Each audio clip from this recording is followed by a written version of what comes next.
को करने हैं एडवांस जावा।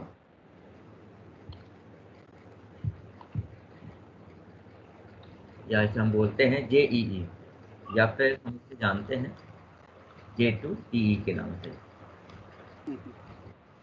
ठीक है, J2EE आपका एक्चुअली पहले ये आपका जावा जो है सन माइक्रो सिस्टम का हुआ करता था, फिर बाद में ओरेकल ने इसे ले लिया। तो जब सन माइक्रो सिस्टम के पास था तब इसे हम लोग J2EE के नाम से जानते थे, लेकिन आज के टाइम पे डेट में ये ओरेकल के पास है, तो हम लोग इसे जानते हैं जेई के नाम से।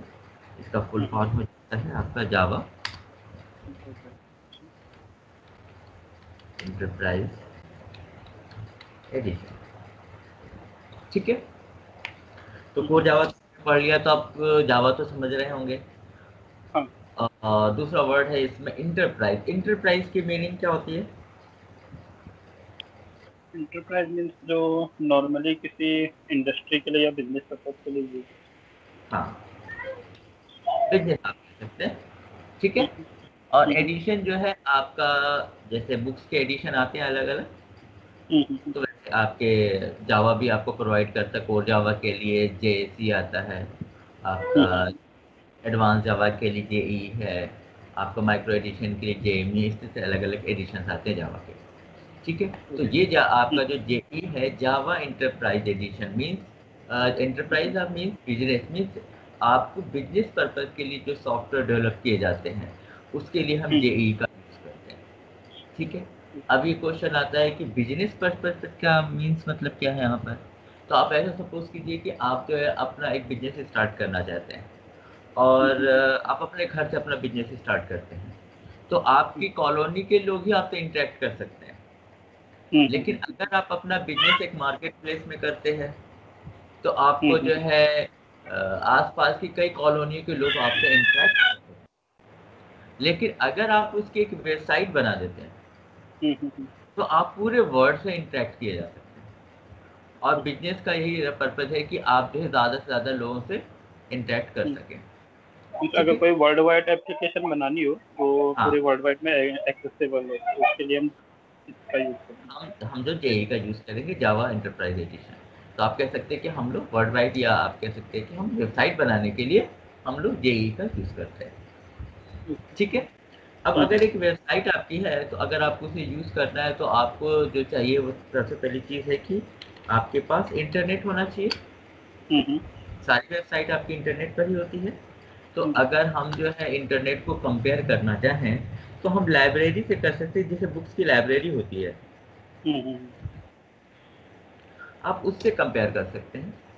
जैसे आपकी बुक्स की लाइब्रेरी में आपका क्या होता है कि आप कह सकते हैं कि कलेक्शन बुक्स बुक्स हाँ, कलेक्शन ऑफ बुक्स कह सकते हैं।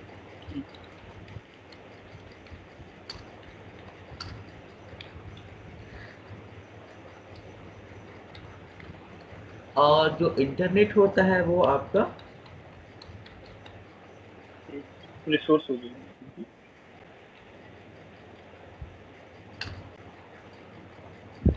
कलेक्शन ऑफ वेबसाइट होता है ना।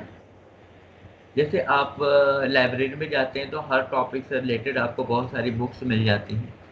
वैसे आप इंटरनेट पर जाते हैं तो आपको हर टॉपिक पर जो है अलग अलग बहुत सारी वेबसाइट्स आपको मिल जाती हैं।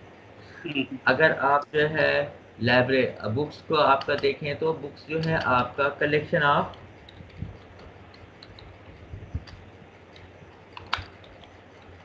पेजेस होती हैं। और आपकी जो वेबसाइट होती है वो क्या होती है?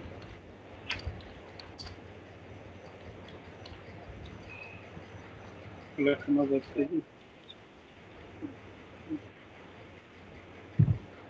वेब पेजेस होती है। ठीक है ना, जैसे आपका बुक्स जो बनती है वो बहुत सारे पेजेस का कलेक्शन होता है, वैसे ही आपका जो आपकी वेबसाइट्स होती है वो वेब पेजेस का कलेक्शन होती है। ठीक है, अब आपके जो पेजेस होते हैं ये भी आपके दो तरीके के होते हैं। एक आपका बुक का पेज, न्यूज़पेपर का पेज, मैगजीन का पेज, और एक होता है आपकी कॉपी का पेज। बुक्स के पेज पर आपको इनपुट नहीं दे सकते, लेकिन कॉपी में आप अपना इनपुट दे सकते हैं।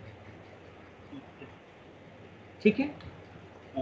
तो जैसे आपका न्यूज़पेपर है या कोई बुक है या मैगजीन है, वहाँ पर आप कुछ इनपुट नहीं दे सकते। अगर आपको इनपुट लेना है तो आपको कॉपी की रिक्वायरमेंट होती है, आप कॉपी पर अपना इनपुट दे सकते हैं।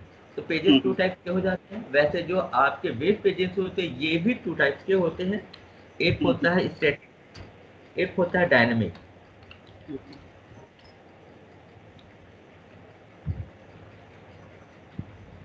ठीक है। तो स्टैटिक भी बुक की तरह है आपका, इसमें आप इनपुट नहीं दे सकते। डायनेमिक जो है आपका कॉपी की तरह है, जहाँ पर आप अपना इनपुट दे सकते हैं। स्टैटिक जैसे आप देखते होंगे कोई भी ट्यूटोरियल है आपका, जब भी आप ओपन करेंगे तो सेम कंटेंट आपको दिखाई देंगे। विकिपीडिया ले लीजिए, कोई ट्यूटोरियल्स ले लीजिए, आप देखेंगे वहाँ पर हमेशा जब भी ओपन कीजिएगा सेम कंटेंट दिखाई देगा। लेकिन आप डायनेमिक वेबसाइट में आ जाइए, आप फेसबुक पर आ जाइए, जब भी ओपन कीजिएगा तो हमेशा नए कंटेंट दिखाई देंगे। आपके ईमेल आप अपना ओपन कीजिएगा, हमेशा नए कंटेंट दिखाई देंगे। तो वो चेंज होते रहते हैं आपके डायनेमिक आपके। ठीक है। तो आप कह सकते हैं कि आप स्टैटिक में आप इनपुट नहीं दे सकते हैं, डायनेमिक में आप इनपुट दे सकते हैं। तो इस तरह से 2 तरीके के जो है आपके वेब पेजेस भी 2 टाइप्स के हो जाते हैं, एक स्टैटिक और एक डायनेमिक। ठीक है।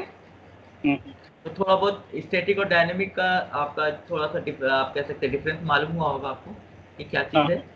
बस ये कि आप डायनेमिक में जो है आप इनपुट दे सकते हैं, स्टैटिक में हम इनपुट नहीं, सिर्फ हम रीड करने के लिए स्टैटिक को यूज़ करते हैं। डायनेमिक में आप जो है वो हमें इनपुट दे सकते हैं और हमेशा वो चेंज होता रहता है, अपडेट होता रहता है। ठीक है।